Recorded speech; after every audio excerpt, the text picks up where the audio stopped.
Hi friends, welcome back to my channel Chithu's Kitchen Spot. இன்னைக்கு நம்ம பார்க்க போற recipe Cook with Comali Advantage Taskல பண்ண போற Jalebi Recipe. இது வந்து ரொம்ப ஈஸியா நம்ம பண்ணலாம். எப்படி செய்யறதுன்னு பார்க்கலாம் வாங்க.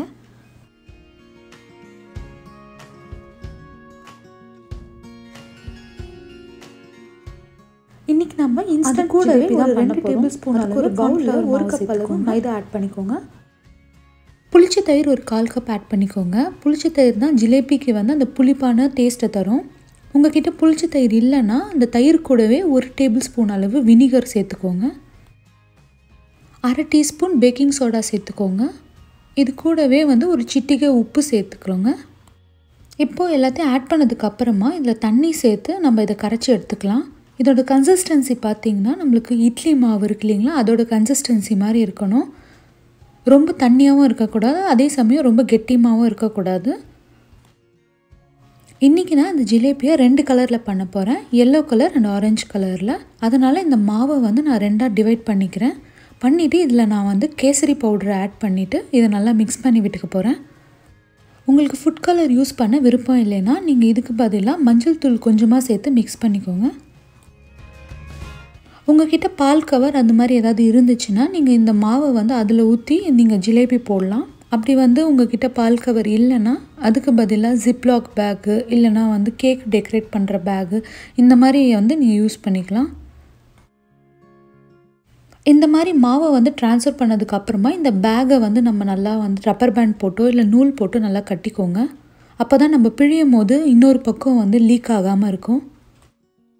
அடுத்து நம்ம சர்க்கரை பாகு ரெடி பண்ணிடலாம். அதுக்கு ஒரு பேனில் 1 கப் அளவு சர்க்கரை ஆட் பண்ணிக்கோங்க.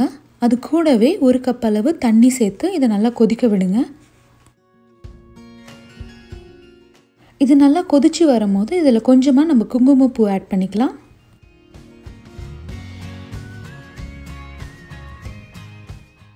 ஃப்ளேவருக்காக கொஞ்சமாக ஏலக்காய் தூள் ஆட் பண்ணிக்கோங்க. நம்ம யூஸ் பண்ண அந்த சர்க்கரையிலேருந்து அழுக்க எடுக்கிறதுக்கு 1 டேபிள்ஸ்பூன் அளவு பால் சேர்த்துக்கோங்க. பால் சேர்த்துட்டதுக்கப்புறமா இது நல்லா கொதிச்சு வரும்போது இந்த சுகரில் இருக்க அழுக்கு எல்லாமே வந்து இதுக்கு மேலே ஓரத்தில் வந்து ஒதுங்கும். இப்போ அதை வந்து நம்ம எடுத்துடலாம்.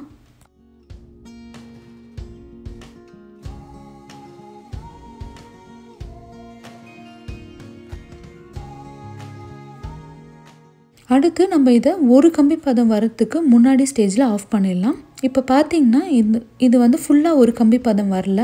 இந்த ஸ்டேஜில் வந்து நம்ம கொஞ்சமாக இதில் எலுமிச்சை சாறு ஆட் பண்ணி இதை நம்ம வந்து ஸ்டவ் ஆஃப் பண்ணிடலாம். அடுத்து நம்ம ஜிலேபி ரெடி பண்ணிடலாம். அதுக்கு நான் வந்து ஒரு 1/4 கப் அளவு நெய்யும் ஒரு 1/2 கப் அளவு எண்ணெயும் எடுத்திருக்கேன். நீங்கள் வந்து ஒரே அடியாக ஃபுல்லாகவே நெய்லேயும் வந்து பொரிச்சு எடுக்கலாம், இல்லை வந்து ஒரே அடியாக எண்ணெயிலும் பொரிச்சு எடுக்கலாம், அது உங்களோட இஷ்டம். இப்போ எண்ணெய் சூடானதுக்கு அப்புறமா நம்ம வந்து இந்த மாதிரி முறுக்கு மாதிரி இதை வந்து நம்ம சுற்றி சுற்றி ஜிலேபி போட்டுக்கலாம். ஜிலேபி போடும் போது எண்ணெய் வந்து ரொம்ப மிதமான சூட்டில் தான் நீங்கள் வச்சு போடணும். நீங்கள் வந்து ரொம்ப அதிகமான சூட்டில் வச்சுருந்தீங்கன்னா நீங்கள் ஜிலேபி போட்ட உடனே ஜிலேபி கருகி போயிடும். அதனால் நீங்கள் போடும் போது மிதமான சூட்டில் வச்சு ஜிலேபி போடுங்க. ஜிலேபி நல்லா கிறிஸ்பியாக ஃப்ரை ஆனதுக்கப்புறமா அதை எண்ணெயிலேருந்து எடுத்து நம்ம ரெடி பண்ணி வச்சுருக்க சுகர் சிரப்பில் அதில் நம்ம ஆட் பண்ணிடலாம். நீங்கள் இதை ஆட் பண்ணும் போது சுகர் சிரப்பை வந்து மிதமான சூட்டில் இருக்கான்னு சொல்லி பார்த்துக்கோங்க. இதே மாதிரி நீங்கள் எல்லா ஜிலேபியும் வந்து போட்டு ரெடி பண்ணிக்கோங்க.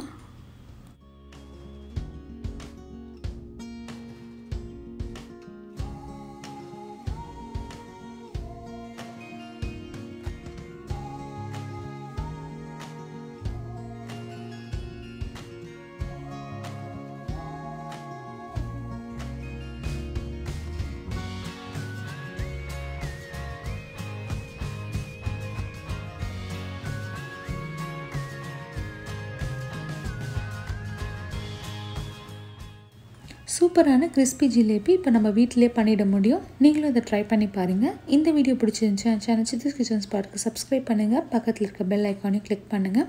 அப்போ தான் நான் போடுற வீடியோஸ் உங்களுக்கு நோட்டிஃபிகேஷனாக வரும். தேங்க்யூ ஃபார் வாட்சிங் and see you in the next video.